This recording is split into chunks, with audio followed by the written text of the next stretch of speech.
আসসালামু আলাইকুম।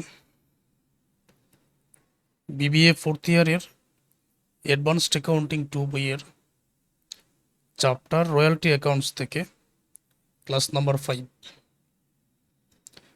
আমরা এর আগে 4টি ক্লাস নিয়েছি। 4টি ক্লাসের মধ্যে গুরুত্বপূর্ণ 4টি অঙ্কের সমাধানও করেছি। আমরা যে অঙ্কের সমাধানগুলো করতেছি এর মধ্য থেকে পরীক্ষায় থাকবে।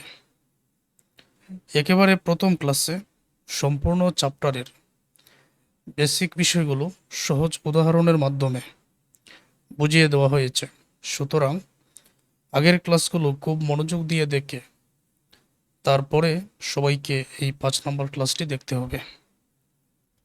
তাহলে আজকের ক্লাস দেখার আগে বাধ্যতামূলক হলো তোমাদেরকে আগের ক্লাসগুলো খুব মনোযোগ দিয়ে দেখে নিতে হবে। সম্পূর্ণ ক্লাস জুড়ে আমি একটু ধীরে ধীরে আলোচনা করব যাতে সহজে বুঝতে পারো। ক্লাসটা একেবারে ফুল স্ক্রিন করে দেখো, দেখতে যাতে কোনো অসুবিধা না হয়। আমি একবার প্রশ্নটা পড়ে নিচ্ছি। দি eastern Collieries Limited leased a coal field from Onu Limited at a royalty of টাকা 6 per ton with a minimum rent of টাকা 8,000 per annum। এতটুকু পর্যন্ত আমরা প্রথমে বুঝব।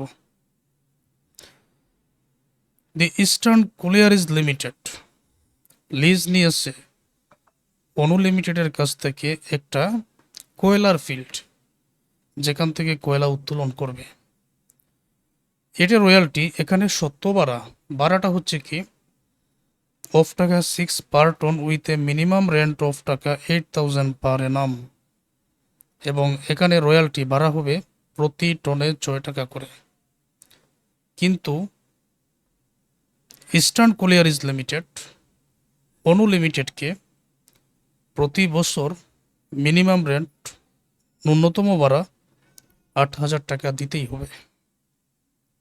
8,000 টাকা ভাড়া এর পরিমাণ। তাহলে মিনিমাম রেন্ট এটা আমরা জানতে পারলাম, প্রতি টনে 6 টাকা করে রয়্যালটি দিতে হবে এটাও জানতে পারলাম। এখন মিনিমাম রেন্ট কি, রয়্যালটি কি, এগুলো তো 1 নম্বর ক্লাসে আলোচনা করা হয়েছে। And power to recoup each years short workings out of the royalties of next 3 years. ঘাটতি পূরণের জন্য, এই খাজনার ঘাটতি পূরণের জন্য সময়সীমা দেওয়া হয়েছে পরবর্তী 3 বছর। অনেক সময় দেখা গেল যে মিনিমাম রেন্ট 8,000 টাকা দেওয়া যাচ্ছে না, মনে করলাম 5,000 টাকা দেওয়া হয়েছে, তাহলে এখানে ঘাটতির পরিমাণ 3,000। সেই 3,000 টাকা পরবর্তী বছরের রয়্যালটির পরিমাণ যদি বেশি হয়ে থাকে, এক্সেসের পরিমাণ যদি বেশি হয়ে থাকে বা অতিরিক্ত মিনিমাম রেন্ট থেকে অতিরিক্ত টাকা হয়ে থাকে, সেইখান থেকে ঘাটতিটা পূরণ করা যাবে। In the event of strike, যদি কোনো আঘাত ঘটে বা দুর্ঘটনা ঘটে, it was agreed that the minimum rent would be reduced in proportion to the length of the stoppage. The output was as follows. Okay, যদি in the event of a strike, যদি কখনো স্ট্রাইক হয়, আঘাত হয়, it was agreed that the minimum rent would be reduced, এখানে সম্মতি আছে, ন্যূনতম ভাড়াটা তখন হ্রাস পাবে, কোনো অসুবিধা নেই। কাজটা যদি বন্ধ হয়ে যায়, কোনো একটা দুর্ঘটনা ঘটে, কোনো একটা আঘাত হয়, সেই ক্ষেত্রে সেই অনুপাতে ন্যূনতম ভাড়াটা এখানে হ্রাস পাবে। দি আউটপুট ওয়াজ এস ফলোজ। তো এখানে যে আউটপুটগুলো হয়েছে, এই যে অনু লিমিটেড দি ইস্টার্ন কোলিয়ারিজ লিমিটেডকে লিজ দিয়েছে, ইজারা দিয়েছে, বলা হয়েছে যে প্রতি টনে 6 টাকা করে ভাড়া পাবে, তবে ন্যূনতম ভাড়া 8,000 টাকা দিতেই হবে। এই জায়গায় 2014 সালে 700 টন কয়লা উত্তোলন করা হয়েছে, 2015 সালে 1200 টন, 2016 সালে 1500 টন, 2017 সালে 1800 টন, 2018 সালে 800 টন তবে এখানে 3 মাসের একটা আঘাত আছে, এটার মানে হলো যে 3 মাস কাজটা বন্ধ ছিল। স্ট্রাইক ফর 3 মান্থ, 3 মাস কাজটা বন্ধ ছিল। উপরের শর্ত মোতাবেক আমরা জানি যদি কোনো স্ট্রাইক থাকে সেই ক্ষেত্রে আমরা কি করতে পারি, যদি কোনো স্ট্রাইক থাকে সেই ক্ষেত্রে আমরা টাকাটা ন্যূনতম ভাড়াটা কমাতে পারি। তাহলে কোন অনুপাতে কিভাবে কমাবো সেটা একটু পরেই জানবো। 2019 1600 টন, 2019 সালে 1600 টন উত্তোলন করা হয়েছে। Right of the royalty, short working, Anu limited accounts. তার মানে আমাদের রয়্যালটি অ্যাকাউন্ট করতে হবে, শর্ট ওয়ার্কিং অ্যাকাউন্ট করতে হবে, অনুলিমিটেড অনুকে, অনু হচ্ছে লিজ দাতা মানে landlord, landlord account, landlord lease দাতা। এগুলা কি? এগুলো আমরা 1 নম্বর ক্লাসে বেসিকটা জেনে এসেছি ভালোভাবে, ওই ক্লাস আগে দেখে নিতে হবে, তারপরে এই 5 নম্বর ক্লাসটা দেখো। এইখান থেকে আমাদের যে তথ্যগুলো এখন জানতে হবে নতুন করে। আচ্ছা, লিজ দাতাকে অনু লিমিটেড, লিজ গ্রহীতাকে ইস্টার্ন কোয়েলারি লিমিটেড, ইস্টার্ন কোলিয়ারিজ লিমিটেড। তারপর 1 টন যদি কয়লা উত্তোলন করা হয় সেই ক্ষেত্রে কত টাকা ভাড়া দেওয়া হবে? 6 টাকা করে। ন্যূনতম ভাড়ার পরিমাণ কত? 8,000 টাকা। যদি কখনো কোনো বছরে ন্যূনতম ভাড়ার চাইতে কম রয়্যালটি বা ভাড়া চলে আসে সেই ক্ষেত্রে ঘাটতি পূরণের জন্য পরবর্তী কত বছর সময়সীমা দেওয়া হয়েছে? 3 বছর সময়সীমা দেওয়া হয়েছে। তারপরে যদি কখনো কোনো বছরে স্ট্রাইক হয়, কোনো মাসে স্ট্রাইক হয় সেই ক্ষেত্রে লিজদাতা এবং লিজ গ্রহীতার মধ্যে চুক্তি আছে বা উভয়ের সম্মতি আছে, সেই ক্ষেত্রে ন্যূনতম ভাড়াটা কমানো হবে। তারপর 2014, 15, 16, 17, 16, 17, 18 সালে, 19 সালে কি পরিমাণ আউটপুট সেটারও আলাদাভাবে এইখানে দেওয়া হয়েছে। আবার 2018 সালে 3 মাস কিন্তু কাজ বন্ধ ছিল, স্ট্রাইক ফর 3 মান্থ, সেই ক্ষেত্রে উত্তোলন 800 টন। 2019 সালে 1600 টন। এখন রয়্যালটি অ্যাকাউন্ট, তারপর শর্ট ওয়ার্কিং অ্যাকাউন্ট, অনু লিমিটেড বা ল্যান্ডলর্ড অ্যাকাউন্ট আমাদের তৈরি করার জন্য বলা হয়েছে। এই ধরনের অঙ্ক তোমাদের পরীক্ষায় থাকবে। তো যেহেতু তোমরা আগের ক্লাসগুলো দেখেছো এই জন্য আমি সরাসরি আলোচনায় যাচ্ছি। তো অ্যানালাইসিস অফ রয়্যালটি টেবিলের যে কাজটা শুরুতেই আর বছরগুলো 2014 থেকে 2019 সাল পর্যন্ত, এগুলো নিয়ে আগের ক্লাসে বিস্তারিত আলোচনা করা হয়েছে। যেই পরিমাণ কয়লা উত্তোলন করা হয়েছে 2014 সালে 700 টন, 2015 সালে 1200 টন, কথাগুলো একটু ধীরে ধীরেই বলি। 2016 সালে 1500 টন, 2017 সালে 1800 টন, 2018 সালে 800 টন, 2019 সালে 1600 টন। এগুলো আউটপুট, কি পরিমাণ উত্তোলন করা হয়েছে। তো যেই পরিমাণে উত্তোলন করা হোক না কেন, এখানে 1 টনে কিন্তু বাড়ার পরিমাণ কত টাকা করে? 6 টাকা করে। 1 টনে 6 টাকা করে। তাহলে বাড়া কি পরিমাণ দাঁড়াচ্ছে? 700-কে 6 দ্বারা গুণ করে 4200, 1200-কে 6 দ্বারা গুণ করে 7200, 1500-কে 6 দ্বারা গুণ করে 9000, 1800-কে 6 দ্বারা গুণ করে 10800, 800-কে 6 দ্বারা গুণ করে 4800, 1600-কে 6 দ্বারা গুণ করে 9600। রয়্যালটি ওকে। এখন মিনিমাম রেন্ট প্রতি বছরেই কিন্তু 8000, 8000, 8000, 8000 করে দিতে হচ্ছে। কিন্তু 2018 সালে একটা স্ট্রাইক আছে। কয় মাস কাজ বন্ধ ছিল? 1 বছরের মধ্যে, যে 1 বছরের মধ্যে মানে 12 মাসের মধ্যে 3 মাস কাজ বন্ধ ছিল। এখন কি করতে পারি? 12 মাসের ভাড়ার পরিমাণ কত? 8000 টাকা। 8000-কে যদি আমি 12 দ্বারা ভাগ করি তাহলে কয় মাসের টাকা পাবো? 1 মাসের টাকা পাবো। আবার যদি যেহেতু 3 মাস কাজ বন্ধ ছিল তাহলে কত মাস কাজ হয়েছে? 9 মাস কাজ হয়েছে। 8000-কে 12 দ্বারা ভাগ করলে পাওয়া যাবে 1 মাসের টাকা। তো 1 মাসের টাকাকে যদি 9 দ্বারা গুণ করি পাওয়া যাবে 9 মাসের টাকা। তাহলে 8000-কে 12 দিয়ে ভাগ 9 দ্বারা গুণ, টাকার পরিমাণ এখানে দাঁড়াচ্ছে কত টাকা? 6000 টাকা। সেই ক্ষেত্রে শুধুমাত্র 2018 সালে এখানে ভাড়ার পরিমাণ, ওই মিনিমাম রেন্টের পরিমাণ 6000 টাকা আমরা এখানে বসিয়ে দিব। তো এতটুকু ক্লিয়ার এই জায়গায়। তারপর এই জায়গায় যে তোমরা পেমেন্ট দেখতে পাচ্ছ, এই পেমেন্টটা কিন্তু আগের অঙ্কের মধ্যে একেবারে শেষে ছিল। মানে শর্ট ওয়ার্কিংয়ের কাজটা করার পরে তারপরে পেমেন্টটা লেখা হতো। তো তুমি চাইলে ওই পেমেন্টের টাকাটা একেবারে শেষেও লিখতে পারো, আগেও লিখতে পারো, এখানে আগে পরে কোনো সমস্যা নেই। তাহলে পেমেন্টের এই টাকাটা আমরা কি করব, এটা কিন্তু সবার শেষে লিখতে হবে, তাই সবার শেষে লেখাটাই ভালো। ওকে, এখন এখানে রিজাল্টেড আছে, তো এখানে কি কি থাকতে পারে, এখানে তিনটা নাম থাকতে পারে। একটা ধরে নিতে পারো তুমি, প্রথম নম্বরটা কি, সাফার্ড, সাফার্ড ছিল না, তারপরে ওকার্ডও থাকতে পারে, সাফার্ডও থাকতে পারে, ওকার্ডও থাকতে পারে, রিজাল্টেডও থাকতে পারে। এই তিনটা দ্বারা কি বোঝাবে, ঘাটতি বোঝাবে, সেটা মনে থাকবে। এই তিনটা দ্বারা এই জায়গায় কি বোঝাবে, ঘাটতি বোঝাবে। রিকপ, ঘাটতি পূরণ। লেপসড, যেটা লেপসডের আরেকটা নাম কি, রিটার্ন অফ, মানে যেটার মেয়াদ থাকবে না সেটা এই করেই তুমি লিখবে। ফাইনালি কি পরিমাণ ঘাটতির পরিমাণ আছে সেটা ব্যালেন্সিং ফিগারে এই করে লিখবে। এখন এটা লেখার নিয়মটা কি, আমি একটু ধীরে ধীরে বুঝাই, তাড়াহুড়া করলে এ জাতীয় অঙ্ক সহজে বুঝতে পারা যাবে না।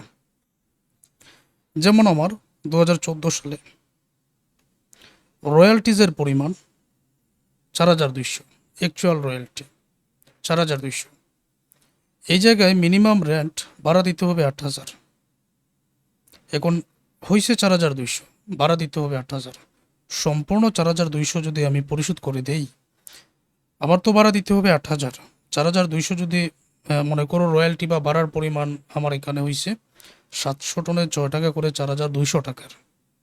এখন রয়্যালটি না হলে তো আমি সম্পূর্ণ ভাড়া দিতে পারি না, সেই হিসাবে এই 4200 এটা মনে করো সাথে সাথে দিয়ে দিলাম। এখন 8000-এর মধ্যে যদি 4200 দিই, আরও কি 3800 টাকা ঘাটতি থাকে না, সেইটা রিজাল্টেডের গড়ে। এটা রিজাল্টেডের নাম দিতে পারো, সাফার্ডও দিতে পারো, ওকার্ডও দিতে পারো, যে কোনো নাম হতে পারে। বিভিন্ন বই বেদে, সাজেশন বেদে এটার নাম ভিন্ন থাকতে পারে, সমস্যা নেই। তাহলে 3800 টাকা এখন পর্যন্ত আমাদের ব্যালেন্সে ঘাটতি এর পরিমাণ 3800 টাকা, ওইভাবেই লেখা হয়। 2015 সালে রয়্যালটি 7200 হয়েছে, কিন্তু মিনিমাম ভাড়া 8000 দিতে গিয়ে মনে করো 7200 আমি এখনই পরিশোধ করে দিলাম, তো 8000-এর মধ্যে আরও 800 টাকা ঘাটতি আছে। এখন পর্যন্ত আগের ঘাটতি 3800, আর নতুন করে 2015 সালের আরও 800, তাহলে 4000 কত টাকা হবে, 3800, আর এখানে আছে 800 টাকা, 4600 টাকা। এখানে হবে কত, 3800 এবং 800, 4600 টাকা এখন পর্যন্ত এই জায়গায় ঘাটতি এর পরিমাণ। 16 সালে আসো, 16 সালে রয়্যালটি 9000 হয়েছে। তো রয়্যালটি যেহেতু 9000 হয়েছে, ভাড়া তুমি 8000 দিয়ে দিলে, 9000 টাকার মধ্যে 8000 যদি ভাড়া দিয়ে দাও, তাহলে কত হাজার টাকা থাকবে, 1000 টাকা থাকবে। সেই 1000 টাকা তোমার অঙ্কের মধ্যে কি বলা ছিল, power to recoup each year short working out of the royalties of next 3 years. তুমি খাজনাটার মানে ঘাটতি পূরণ করতে পারবে পরবর্তী 3 বছরের মধ্যে যদি কখনো তোমার অ্যাকচুয়াল রয়্যালটিজের চেয়ে বেশি পরিমাণ টাকা হয়ে থাকে, ন্যূনতম ভাড়া যেটা এটার চেয়ে বেশি অ্যাকচুয়াল রয়্যালটিজ হয়ে থাকে, সেই ক্ষেত্রে আমরা 9000 টাকা রয়্যালটি হয়েছে, ভাড়া 8000 দিয়ে দিলাম খুব সহজে। এখন পর্যন্ত অতিরিক্ত 1000, আগের ঘাটতি আছে 4600, আমি রিকপ মানে কি, ঘাটতি পূরণ করে দেওয়া। 1000 ওই টাকাটা ঘাটতি পূরণ করে দিলে, তাহলে 4600 থেকে 1000 ঘাটতি পূরণ করা হয়ে গেছে, 3600 টাকা ঘাটতির পরিমাণ ব্যালেন্সে রয়ে গেল। চলে আসো 2017 সালে 10800 টাকা রয়্যালটি, 8000 টাকা সহজে ভাড়া দেওয়া গেল। 10800 থেকে 8000 ভাড়া দিয়ে অতিরিক্ত এইখানে 2800 টাকা আমি পাচ্ছি। এই 2800 টাকা আমি 2800 টাকা আগের যে ব্যালেন্স 3600 থেকে 2800, এটা 3 বছরের মধ্যে পড়ে কি না একটু খুঁজে দেখব। যেমন 2014 সালের যে টাকাটা 3800 ছিল, পরবর্তী 3 বছর যদি হিসাব করি, এক মানে 15 সাল, 16 সাল, 17 সাল, তার মানে 17 সালের মধ্যে এটা পড়ে, পরবর্তী 3 বছরের মধ্যে পড়ে, তাহলে 2800 টাকা আমি ঘাটতি পূরণ করে দিলাম। এই 2800 টাকা ঘাটতি পূরণ করে দিলাম, তো 3600 থেকে 2800 ঘাটতি পূরণ করে দিলে ব্যালেন্সে কত টাকা থাকবে, 800 টাকা থাকবে। অতএব সেই 800 টাকা আমি ব্যালেন্সের মধ্যে রেখে দিলাম। 3600 থেকে যদি 2800 আমি ঘাটতি পূরণ করে দেই তাহলে 800 টাকা ব্যালেন্সে থাকবে, যেটা ঘাটতি পূরণ করার। এখন একটু বোঝার চেষ্টা করো। আমি আগে 2018 সালে গেলাম, অ্যাকচুয়াল রয়্যালটি 4800 টাকা হয়েছে, ভাড়া দিতে হবে। এই বছরে কিন্তু একটা স্ট্রাইক ছিল, তাই 8000 থেকে 6000-এ কিন্তু ভাড়ার পরিমাণটা নেমে আসছে। তো 4800 টাকা হয়েছে অ্যাকচুয়াল রয়্যালটি, ভাড়া 6000 টাকা দিতে গিয়ে দেখা গেল আমার 1200 টাকারই ঘাটতি, যেটা আমি রেজাল্টেড বা ঘাটতির করে লিখলাম। আবারও বলছি, রেজাল্টেডের করে কী কী হতে পারে? সাফার্ড হতে পারে, বা ওকার্ড হতে পারে, বা রেজাল্টেড হতে পারে, যে কোনো একটা। এটা দ্বারা বাংলা কী বোঝাবে? ঘাটতি বোঝাবে। 1200 টাকা ঘাটতি, তাহলে কি আমি আগের 800 আর এই 1200 2000 টাকা এখানে লিখবো? না, সেটা একটা হিসাব আছে। হিসাবটা কি? যেমন 3800 টাকা, 1000 আর 2800, কিন্তু এটা সময়ের ভিতরে পরে 3 বছরের মধ্যে ঘাটতিটা পূরণ করে দিছি। এই যে 800 টাকা, এটা আছে 2015 সালে। আমি এখন হিসাব করে দেখব যে 2000, এই যে এখানে তো আমি কোনো রিকভারের টাকা পাইনি, আমি এখানে ওকার্ডের টাকা পেয়েছি, বা সাফার বা রেজাল্টের টাকাটা পেয়েছি। তাহলে পরের বছরে তো এই 800 টাকার ঘাটতি পূরণ করার প্রশ্নই ওঠে না। কেন? 2015 সাল, 16 সাল 1 বছর, 17 সাল 2 বছর, 18 সাল 3 বছর, 3 বছর তো 18 সালেই চলে যায়। এখানে আমি তো আর কোনো রিকভারের টাকা পাইনি যে ঘাটতি পূরণ করবো। সুতরাং এই যে 800 টাকা, এটার মেয়াদ শেষ। মেয়াদ শেষ হলে সেটা লেপস্টের গড়ে অথবা রিটার্ন অফের গড়ে, সেইটা লেপস্টের গড়ে। এটার আরেকটা নাম কি? লেপস্টের আরেকটা নাম আগের ক্লাসগুলোতে বলেছে। লেপস্টের আরেকটা নাম রিটার্ন অফ। লেপস্টের গড়ে বা রিটার্ন অফের গড়ে 800 টাকা লিখার মানে কি? এটার মেয়াদ শেষ। সুতরাং শুধুমাত্র 1200 টাকা আমার ব্যালেন্সের মধ্যে থাকবে। 2019 সালে চলে গেলে এইখানে আছে 9600 টাকা রয়্যালটি হয়ে গেছে। খুবই সহজে আমি 8000 টাকা ন্যূনতম ভাড়াটা দিয়ে অতিরিক্ত আমার এখানে থাকতেছে কত টাকা? অতিরিক্ত আমার এখানে থাকতেছে 1600 টাকা। 9600 থেকে 8000 টাকা ভাড়া দিয়ে অতিরিক্ত আমার এখানে 1600 টাকা থাকতেছে। তাহলে আমার এখানে ব্যালেন্সে এই যে 1200 টাকা, এটা কিন্তু 2018 সালের। আমার এখানে ব্যালেন্সে 1200 টাকা ছিল। খুবই সহজে আমি এটার ঘাটতিটা পূরণ করে দিলাম। 1600 থেকে ঘাটতি 1200 পূরণ করে দিলে এখানে আর কোনো ঘাটতির পরিমাণ থাকবে না। বাকি 400 টাকা তোমার এখানে লিখারও কোনো প্রয়োজন নেই। তাহলে অ্যানালাইসিস অফ রয়্যালটি এই অংশটা শেষ।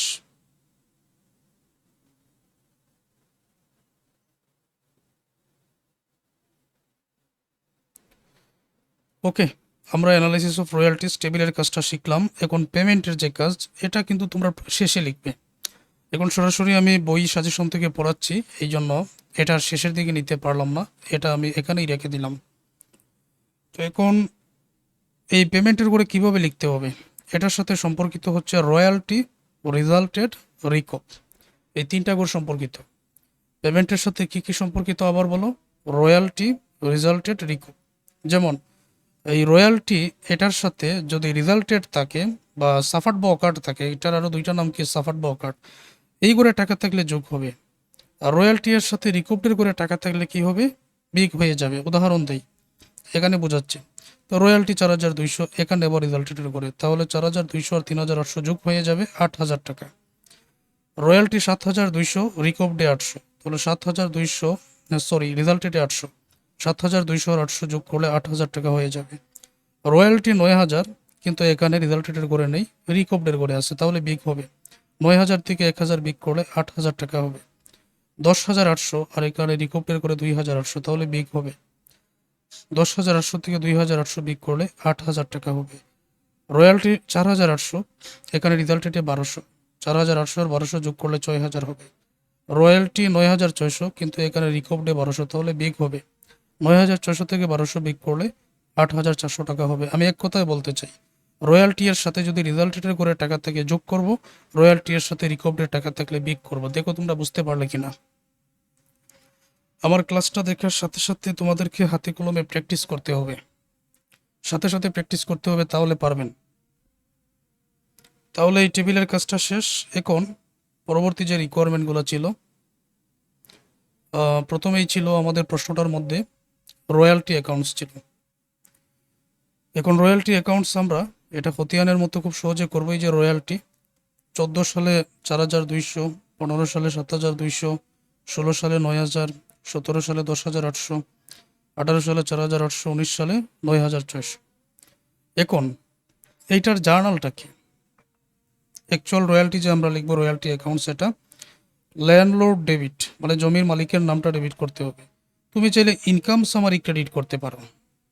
তুমি চাইলে কি ইনকাম সামারি ক্রেডিট করতে পারো, অথবা ইনকাম সামারি না লিখে প্রফিট অ্যান্ড লস অ্যাকাউন্টও তুমি ক্রেডিট করতে পারো। তবে আরেকটা নাম এখন লিখে নাও, সেটা কি, কিছু অঙ্কের মধ্যে প্রোডাকশনও তুমি কি করতে পারো, এই নামেও লিখতে পারো, প্রোডাকশনও ক্রেডিট করতে পারো। মনে থাকবে, জমির মালিকের নাম মানে এই লিজদাতার নাম, ল্যান্ডলর্ডের নাম, এটা ডেবিট থাকবে। আমি ইনকাম সামারি চাইলে ক্রেডিট লিখতে পারি, আমি প্রফিট অ্যান্ড লস অ্যাকাউন্টও লিখতে পারি, অথবা আমি প্রোডাকশনও লিখতে পারি। এই তিনটার মধ্যে থেকে যে কোনো একটা। সেই হিসাবে আমি একটু বড় করে দেখাচ্ছি।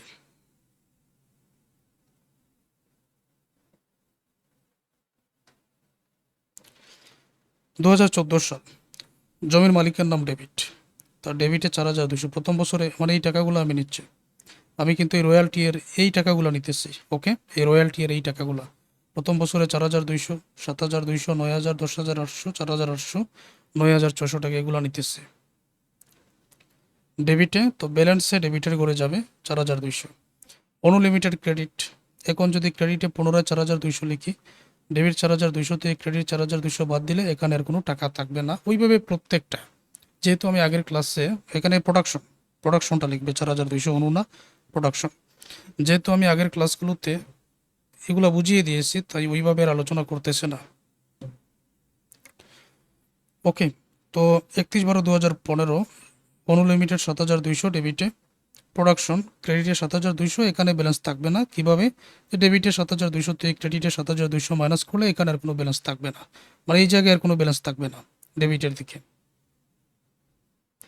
16 সালে অনুলিমিটেড 8,000 ডেবিটে বসবে। তারপর এই জায়গায় বর্তমানে যেরকম লেখা হয়েছে এইভাবে লেখার কোনো প্রয়োজন ছিল না। কিভাবে লিখছে আমি বলি তোমাদের। তো অনুলিমিটেড 8,000 এটা ডেবিট, তারপরে এখানে শর্ট ওয়ার্কিং 1,000 টাকা আরও করা হয়েছে ডেবিট, 8,000 আর ডেবিটের আরও 1,000, 9,000 লেখা হয়েছে, এটা ঠিক থাকবে। মানে এই যে রয়্যালটি 2016 সালে 9,000 টাকা আমরা চাইলে ডেবিট করতে পারতাম। এই প্রথমে এই মিনিমাম এই পেমেন্টের 8,000, তারপর এটা আবার রিকোপ্টের 1,000 আলাদা করে না লিখলেও আমাদের চলতো। আমরা যদি শুরুতে 9,000 টাকা অনুলিমিটেড নামে লিখে দিতাম, হয়ে যেত। তো এটাকে এখানে ভেঙে ভেঙে দিয়েছে, তো এইভাবেও লিখতে পারো, আর আমি এখন যেভাবে বলবো ঠিক সেইভাবেও লিখতে পারো। যেমন আমি তোমাদেরকে এখন যেটা বলবো সেটা হচ্ছে যে অনুলিমিটেড ডেবিটের এখানে ডিরেক্ট 9,000 টাকা লিখলেই হয়ে যায়। পরবর্তীতে আরও 1,000 যোগ করে এমনিতে 9,000 হয়েছে। ওকে, আর প্রোডাকশন টোটাল এই 9,000 টাকাই এখানে ক্রেডিট করা হয়েছে, তখন আর ব্যালেন্সে কোনো টাকা থাকবে না, এইরকম। তো তারপর 2017 সালে অনুলিমিটেড প্রথমে 8,000 ছিল, 8,000 টাকা এটা কিন্তু নিয়ে আসা হয়েছে এখানে। এই পেমেন্টের টাকাটা 8,000 টাকা এটা ডেবিট করা হয়েছে। আবার একই দিকে রিকোপ্টের করে 2,800, যেটা শর্ট ওয়ার্কিংয়ের মধ্যে আছে, তাই শর্ট ওয়ার্কিং নামেই কিন্তু এটা লিখতে হয়। ওকে, তো 8,000 আর 2,800 সব মিলিয়ে 10,800 টাকা একবারেই লিখতে আমরা লিখতে পারতাম। তো এক এক অঙ্কের মধ্যে এক এক রকম দেখিয়ে দিচ্ছে, আমরা একইভাবে সমাধান করব। 8,000 ডেবিট, শর্ট ওয়ার্কিং এটা রিকোপ্টের টাকা, 8,000 আর 2,800 ডেবিটের যোগ করলে 10,800, তারপর প্রোডাকশন ক্রেডিট ওই 10,800 এখানে বসবে, এখানের ব্যালেন্সে কোনো টাকা থাকবে না। তারপর এই 18 সালে অনুলিমিটেড অ্যাকচুয়াল রয়্যালটি 4,800 আছে ডেবিটে, প্রোডাকশন ক্রেডিট 4,800, এখানে আর কোনো টাকা থাকবে না। 19 সালে 8,400 এটা হচ্ছে পেমেন্টের টাকা, 1,200 টাকা এটা হচ্ছে শর্ট ওয়ার্কিংয়ের টাকা, মানে রিকোপ্টের টাকা। এই যে 2018 সালে 6,000 এটা পেমেন্টের টাকা। আমরা কত টাকা এখানে আসছি 19 সালে 8,400 এটা পেমেন্টের টাকা, আর রিকোপ্টের টাকা 1,200 টাকা, যেটা শর্ট ওয়ার্কিংয়ের করে বসবে। তো অনুলিমিটেড 8,400 পেমেন্টের টাকা, শর্ট ওয়ার্কিং 1,200 এর টাকা, যোগ করলে 9,600, দুইটা যোগফল প্রোডাকশন ক্রেডিট, এখানের ব্যালেন্সে কোনো টাকা থাকবে না। তো এইভাবে তোমরা লিখতে পারো। তারপর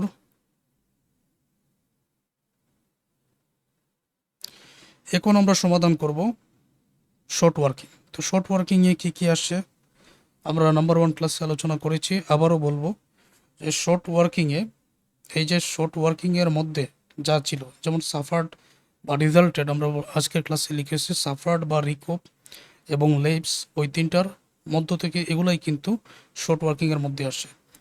যদি সাফার্ডের টাকা থাকে তখন জমির মালিকের নাম ডেবিট করে আনবো, রিকোভের টাকা থাকলে জমির মালিকের নাম আমরা ক্রেডিট করব। আবারও বলি, সাফার্ডের টাকা কি করব, ডেবিট করব।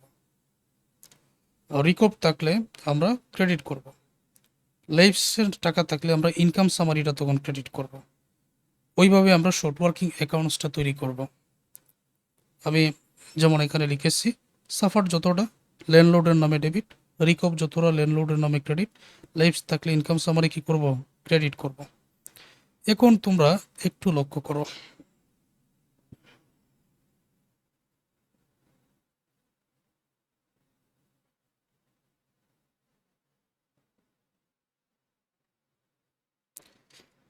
ক্লাসটা একেবারে ফুল স্ক্রিন করে দেখো যাতে দেখতে কোনো অসুবিধা না হয়। শর্ট ওয়ার্কিং করব মানে প্রত্যেকটা এইটার সাথে সম্পর্কিত।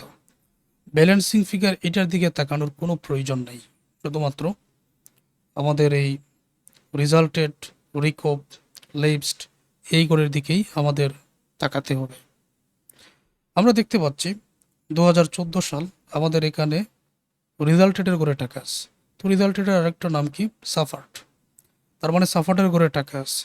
সাফার্ডের টাকাটা জমির মালিকের নামে কি করতে হবে বলো তো, ডেবিট করতে হবে।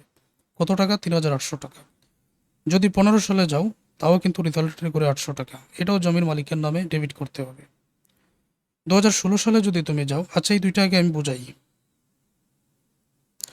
14 সালের টাকা জমির মালিকের নাম অনু লিমিটেড, উনি হলেন লিজদাতা অনু লিমিটেড, এটা হলো লিজদাতা।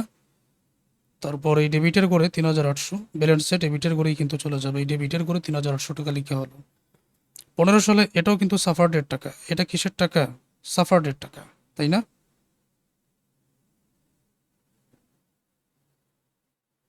তো সাফার্ডের টাকা এটা ডেবিটই বসবে 800, আগের ডেবিট ব্যালেন্স 3,800, নতুন আরও 800 যোগ করলে 4,600। এতটুকু ক্লিয়ার? আচ্ছা, তারপর আমরা পরেরটায় যাই। 17 সালে এখানে কিন্তু এখন সাফার্ড বা রেজাল্টেড না, এটা রিকোভ 1,000, তাহলে কি হয়, এটা ক্রেডিটে বসে জমির মালিকের নামে। 18 সালে 2,800 রিকোভ, এটাও ক্রেডিটে বসবে। কিন্তু 19 সালে এই জায়গায় 18 সালে এখানে রেজাল্টেড আছে, হ্যাঁ 18 সালে রেজাল্টেড আছে আর লেবসড আছে, দুইটা বসবে।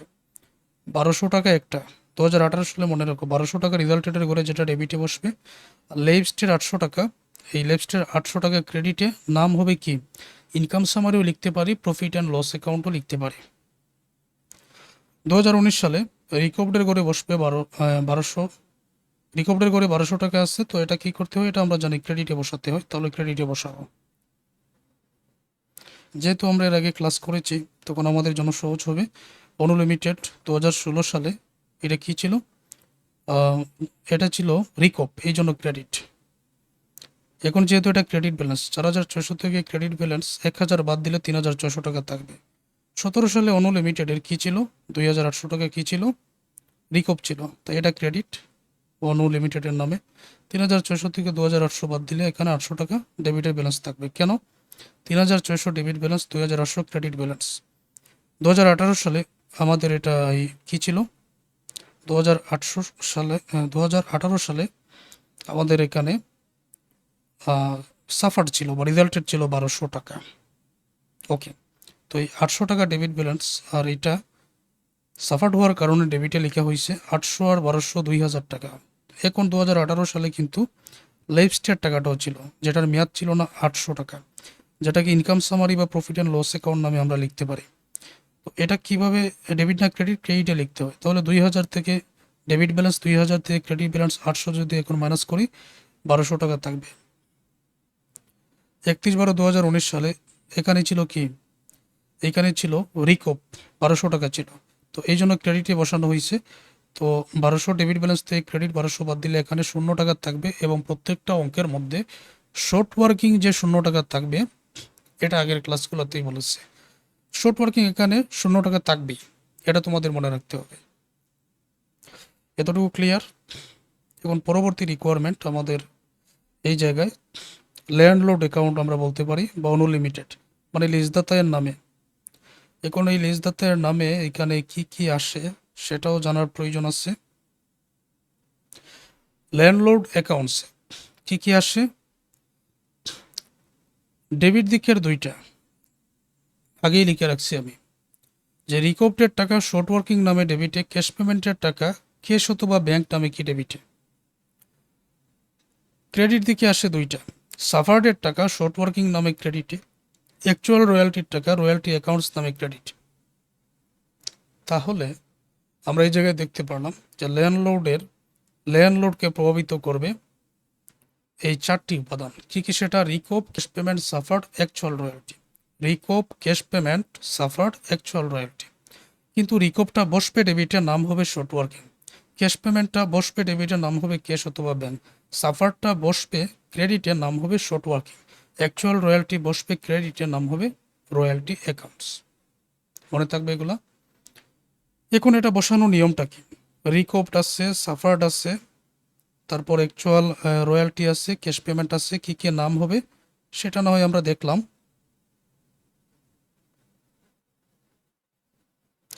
তো এটা বসানোর নিয়মটা কি এটা এখন তোমাদেরকে দেখাতে চাই।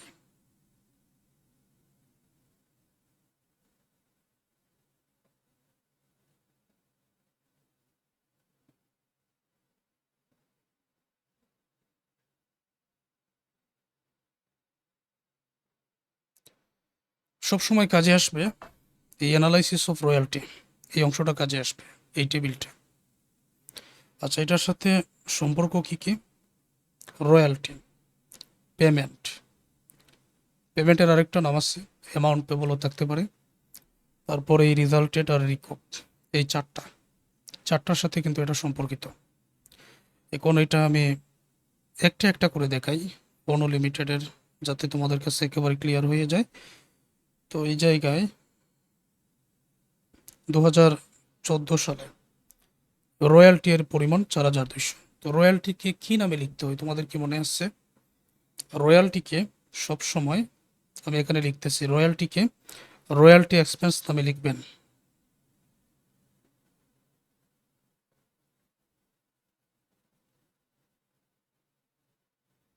এই টাকাটা ডেবিটে না ক্রেডিটে হবে? রয়্যালটি এক্সপেন্সের টাকাটা ক্রেডিটে হবে। তারপর পরে যাচ্ছি আমি, পেমেন্ট কিন্তু সবার শেষে বসবে, পেমেন্টটা পরে। আমি দেখি যে এখানে রিজাল্টেড আছে, মানে সাফার্ড আছে না রিকোভ আছে? কি আছে? সাফার্ড আছে 3800 টাকা। তখন এই সাফারটা এটা শর্ট ওয়ার্কিং নামে, এই রেজাল্টের এটা শর্ট ওয়ার্কিং নামে ডেবিট না ক্রেডিট লিখতে হয়? এটা ক্রেডিট লিখতে হয়।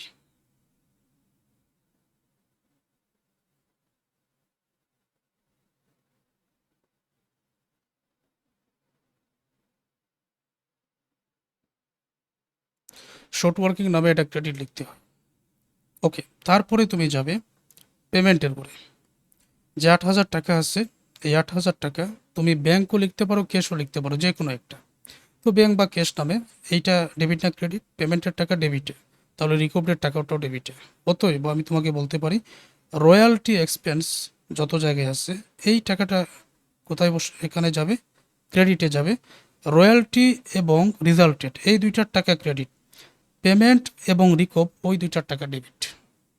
আবারও রয়্যালটি, রিজাল্টেড ক্রেডিট, পেমেন্ট, রিকভ ডেবিট। তাহলে 4200 রয়্যালটি, 8000 পেমেন্ট, 3800 রিজাল্টেড। ওইটা দেখো আমি কিভাবে লিখি।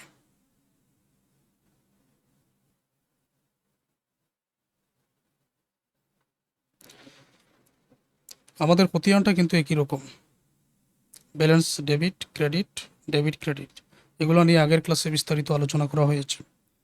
রয়্যালটি এক্সপেন্স নামে রয়্যালটি আর টাকাটা ক্রেডিটে 4200, ব্যালেন্সে 4200 চলে যাবে। এখানে সাফার্ড আছে, এটা শর্ট ওয়ার্কিং নামে ক্রেডিটে 3,800, 4,200 আর 3,800 যোগ করলে 8,000 টাকা। আর অ্যামাউন্ট পেবলের যে 8,000 টাকা আছে এটা ব্যাংক নামে ডেবিটে 8,000।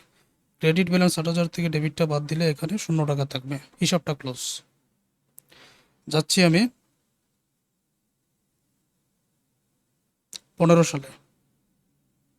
রয়্যালটি 7,200, রিকভার্ড আছে 800, পেমেন্ট আছে 8,000। একই নিয়মে হবে, টাকাটা শুধু একটু ভিন্ন। অন্যথায় কি একই নিয়ম। রয়্যালটি ক্রেডিট 7,200, এটা সাফার্টের টাকা 800, ক্রেডিটে 7,200 আর 800 8,000। আর অ্যামাউন্ট পেবলের ব্যাংকের টাকাটা ডেবিটে 8,000, 8,000 ক্রেডিট থেকে ডেবিটের টাকা বাদ দিলে 0 টাকা থাকবে। বোঝাতে পেরেছি? এখন আমি যাই পরেরটাই। 16 সালে রয়্যালটি 9,000 আছে, তারপরে পেমেন্ট আছে 8,000, কিন্তু এখানে আবার রেজাল্টেড বা সাফার্ট নেই, এইখানে আছে রিকভার্ডের টাকা 1,000। তো রিকভার্ডের টাকাটা ডেবিট না ক্রেডিটে বসে বলো তো? রিকভার্ডের টাকাটা অবশ্যই এই জায়গায় ডেবিটে বসবে, রয়্যালটি ক্রেডিটে। তাহলে 9,000, 8,000, 1,000, এই যে দেখো কিভাবে বসাই। 16 সাল রয়্যালটির টাকাটা ক্রেডিটে 8,000, ওকে। তারপরে আমাদের এখানে এই অংশটা ভুল আছে, এখানে বইয়ের মধ্যে ভুল আছে। যেমন 16 সাল রয়্যালটি এক্সপেন্স 8,000 টাকা না, এটা ক্রেডিটে হওয়ার কথা কত টাকা? 9,000 টাকা হওয়ার কথা। তারপরে এইটা এই রয়্যালটি পরে এখানে শর্ট ওয়ার্কিং নামে ওই যে রিকভার্ডের টাকাটা ওইটা ডেবিটে বসার কথা, এই দিকে ডেবিটে 1,000 বসার কথা, এরকম। তখন এই ক্রেডিট ব্যালেন্স 9,000 থেকে 1,000 বাদ দিলে এখানে থাকতো 8,000 টাকা। ওই 8,000 টাকা এখানে একই সাথে লিখে দেওয়া হয়েছে। আচ্ছা, যাই হোক। তারপর ব্যাংকের করে আছে 8,000 টাকা, এটা রাইট। ব্যাংকের করে যে 8,000 এটা ডেবিটে বসবে। ক্রেডিট ব্যালেন্স 8,000 থেকে ওই ডেবিট ব্যালেন্স 8,000 মাইনাস করলে কোনো টাকা এখানে থাকবে না। পরেরটা আবার ঠিক আছে। এখন আমি 17 সালের হিসাবটা তোমাদের দেখাই। এখানে 9,000 হওয়ার কথা কিন্তু 16 সালে, কিন্তু বইয়ের মধ্যে ডিরেক্ট 8,000 টাকা দেওয়া, এটা ঠিক করতে হবে। 2017 সালে 10,800 টাকা আছে, আর রয়্যালটি পেমেন্টে 8,000 এবং এখানে রিকভারি আছে 2,800। 10,800, 8,000, 2,800। তো এটা তোমরা একটু লক্ষ্য করো যে এটা কিভাবে হলো।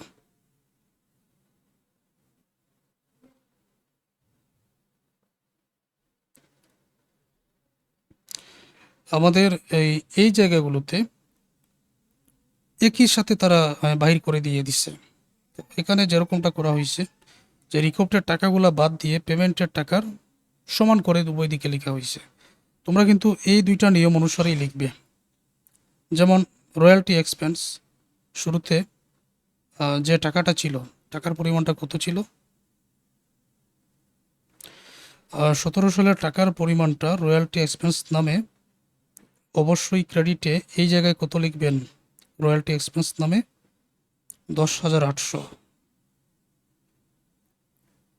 এই 10,800 এখানে চলে যাবে ক্রেডিট ব্যালেন্সে।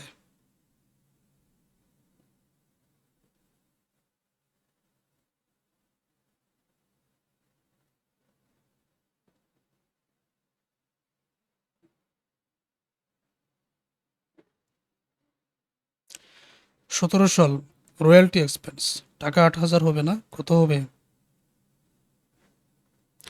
10,800। এই রয়্যালটি এক্সপেন্স পরেই আমাদের লিখতে হবে শর্ট ওয়ার্কিং, আগের অঙ্কগুলোর মতো। শর্ট ওয়ার্কিংয়ের টাকা রিকভারি এখানে কত ছিল? 2,800। তো ওইটা ডেবিট না ক্রেডিট? ওইটা আবার ডেবিটে। তো ডেবিটে 2,800 বসাও। এই 10,800 থেকে 2,800 বাদ দিলে তখন এখানে থাকবে 8,000 টাকা। তারপরে তুমি এই ব্যাংকের টাকা, অ্যামাউন্ট পেবলের টাকা 8,000 ডেবিট ব্যালেন্স থেকে বাদ দিলে এইখানে ক্রেডিটে 0 টাকা থাকবে। ওইভাবে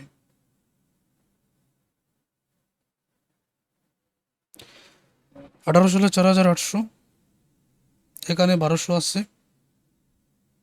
মানে সাফার্ডে 1,200 আর রয়্যালটি 4,800, পেমেন্টে 6,000 টাকা। তো চলো আমরা এটা বসিয়ে দিই।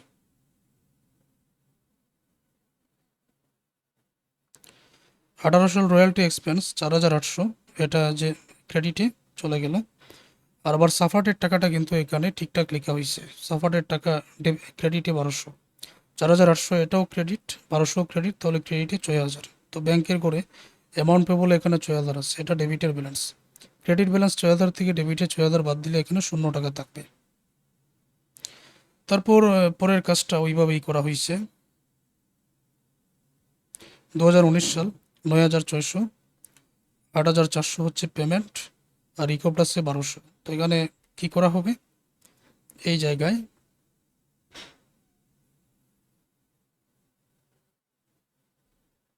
8,400 অ্যামাউন্ট পেবলের সমান করে এই টাকাগুলো এখানে লেখা হয়েছে।